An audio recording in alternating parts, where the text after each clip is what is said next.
అమ్మ ప్రేమ ఏనాటికి మనకు పాతదవదు, బోరు కొట్టదు. అలాగే అభిమానుల చూపించే ప్రేమ, ఈ కేకలు కేరింతలు కూడా ఎప్పుడు విన్నా ఫ్రెష్గా ఉంటుంది. ఎప్పుడు చెవిన పడ్డా అది హృదయాన్ని టచ్ చేస్తుంటుంది. ప్రతిసారి ఇది చాలాసార్లు అన్న మాటే, కానీ మళ్ళీ మళ్ళీ అంటున్నాను, మీరు చూపించే ఈ ప్రేమ అభిమానం ఈ జన్మ ఇంకా చాలదా, ఇంకెందుకు అనిపిస్తుంటుంది. భగవంతుడు నాకు ఇలాంటి జన్మనిచ్చినందుకు సర్వదా ఆ భగవంతుడికి ఎప్పుడు నేను కృతజ్ఞునై ఉంటాను. Thank you so much. అందుకనే నేను ఏమి చేసినా సరే, అది సినిమా కానివ్వండి, సాంఘిక సోషల్ యాక్టివిటీ, సోషల్ కార్యక్రమాలు కానివ్వండి, ప్రతిదీ నా అభిమానులు గర్వపడేలాగా ఉండాలి, నా అభిమానులు సంతోషించేలాగా ఉండాలి, నా అభిమానులు దీన్ని నన్ను చూసుకుని వాళ్ళు గర్వంగా గుండె లాగా రొమ్ము విరుచుకునేలాగా ఉండాలి, ఆ రకంగా నా బిహేవియర్ ఉండాలంటూ మీకోసం మీ గురించి నేను నా యొక్క వ్యక్తిత్వాన్ని, నా మనస్తత్వాన్ని, నా నడవడికని మొత్తం నేను మార్చుకుంటూ వచ్చాను అన్నది వాస్తవం. ఇంతమందికి ఇన్స్పిరేషన్ ఉన్న నేను ఎంత బాగా ఆచితూచి అడుగులు వెయ్యాలంటూ ఎప్పటికప్పుడు నేర్చుకుంటూ, ఇదిగో ఈ రోజున మా అన్నయ్య అంటూ మీరు అందరూ గర్వంగా చెప్పుకునేలాగా ఈ రోజున ఈ స్థాయికి వచ్చాను. అండ్ ఈ రోజున చూస్తుంటే చాలామంది టీనేజ్ గర్ల్స్, బాయ్స్ ఈ రోజు ఇక్కడ రావడం చూస్తుంటే,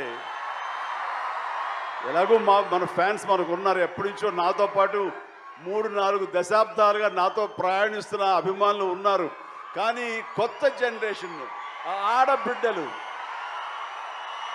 ఆ ఆడ చెల్లెళ్ళు, వీళ్ళందరూ వస్తున్నారంటే వీళ్ళ ప్రేమని ఏమని వర్ణించను. బహుశా వాళ్ళ అమ్మగారు, వాళ్ళ నాన్నగారు నన్ను అభిమానించే అభిమానాన్ని కొన్ని బాధ్యత దృష్ట్యా వాళ్ళు రాలేక వాళ్ళకి అభిమానాన్ని, ప్రేమని బిడ్డల్లోకి ఇన్ఫ్యూజ్ చేసి, బిడ్డల్లో ప్రవేశపెట్టి వెళ్ళండి అంటూ వాళ్ళ తరపున పంపినట్టుగా నేను భావిస్తున్నాను. సో ఇక్కడికి వచ్చిన చిన్న బిడ్డలందరికీ, యుక్త వయస్సులో ఉన్న ప్రతి ఒక్కరికి, ఆడవారికి, మగవాళ్ళకి అందరికీ కూడా ప్రత్యేకించి మీకు అభినందనలు తెలియజేస్తాను. నా సంతోషాన్ని మీతో నేను షేర్ చేసుకుంటున్నాను. Thank you so much. But ఇంటికి వెళ్ళేటప్పుడు మాతో చాలా జాగ్రత్తగా వెళ్ళండి, అదొక్కడి కోరుకుంటున్నాను. అదే మొన్న కళ్యాణ్ ఒక మాట అన్నాడు లాస్ట్లో బ్రోలో, ఈ ఇండస్ట్రీ ఏ ఒక్కరి సొత్తో కాదు, ఏ ఒక్కరి గుత్తాధిపత్యమో కాదు, టాలెంట్ ఉన్న ప్రతి ఒక్కరికి స్థానం లభిస్తుంది.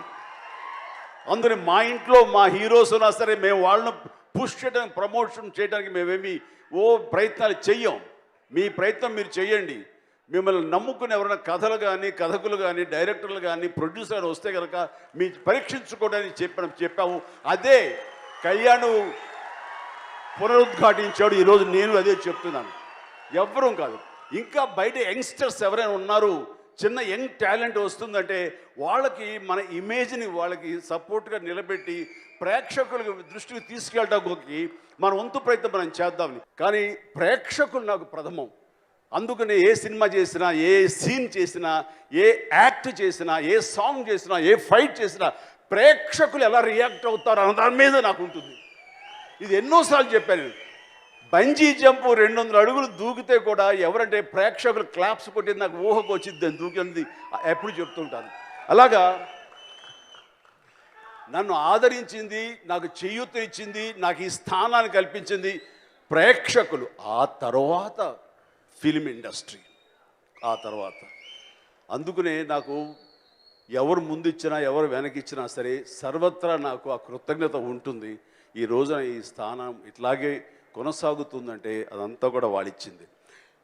చిరంజీవి గారు, ఏంటి మీరు ఇక్కడ ఇంత గ్లామర్గా ఉన్నారండి? మొన్న చూసిన మిల్కీ బ్యూటీ సాంగ్లో అసలు మెరిసిపోతున్నారు. అసలు ఒక పక్క తమ్మన్న, పక్క మీరు ఏంటి మెరిసిపోతున్నారు అని అంటుంటే, అది నేనేదో ఎక్సర్సైజ్ చేసి, నేనేదో ఫుడ్ డైట్ విషయంలో శ్రద్ధలు తీసుకుని, ఆ తర్వాత బాడీ పెరగకుండా తీసుకునే శ్రద్ధ వీటి మూలంగా అన్నది పక్కన పెడితే, మీరు ఇచ్చే ఎనర్జీ అండి, మీరు ఇచ్చే ఎనర్జీ. మీరు నిజంగా నేను ఏం చేసినా మీరు ఆదరించరు, ఏం చేసినా సరే బలవంతంగా మీ మీద నేను రుద్దుతున్నాను అంటే కనుక అది లోపల నాకు అది పనిచేయదు అది. సో ఆ యొక్క గ్లామర్ని ఇస్తున్న వాళ్ళు, ఆ ఎనర్జీని ఇస్తున్న వాళ్ళు మీరు. ఇది అక్షర సత్యం, నా గుండె లోతుల నుంచి వస్తున్న మాట. ఎస్. అండ్ ఇక ఇలా చెప్పుడు పోతే ఎంతసేపు అని చెప్పుకోవచ్చు. మన ఇద్దరిది అనుబంధం ఇక ఆగేది కాదు. ఇది నా అభిమాన అన్నయ్య అంటే చాలది.